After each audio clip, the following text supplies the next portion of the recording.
Hi, today we're going to demonstrate for you the water profit valve.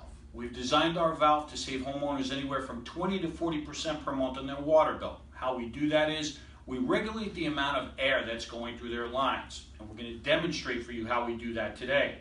Now over here we have our test bench.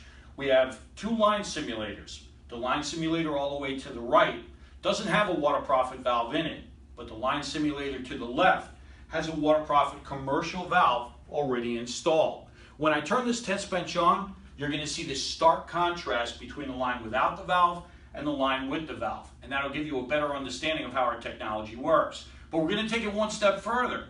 Once we've done with that, we're going to turn our test bench off, and then I'm going to install the water profit residential valve into the line that currently doesn't have any valve in it.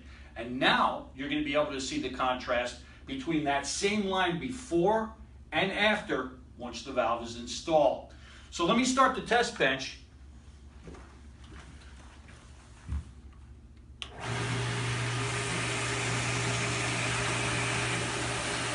first thing you're going to notice is that our line simulator to the right, which doesn't have a valve in it, has the presence of large and quickly moving air bubbles. These air bubbles are being created during conduction by friction. The more friction, the more the air bubbles. Now, your water meter can't distinguish between what's air and what's not. It's just not that smart. So it reads everything.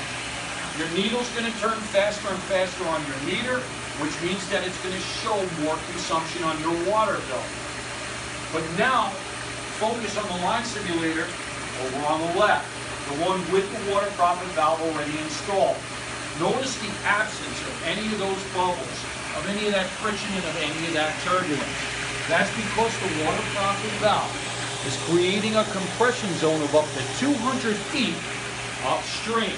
And it's taking those large air bubbles and it's compressing them to almost a microscopic size, so that once the water is passing through the water meter, it's only water that's being read and not water plus air, and that's where your savings come in. Very important for you to always remember, the water profit valve must be installed on the homeowner's side of the property.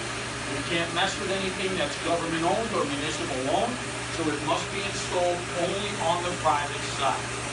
So now that you've seen the stark contrast between the two lines, I'm going to turn the test bench off, and then I'm going to install the water profit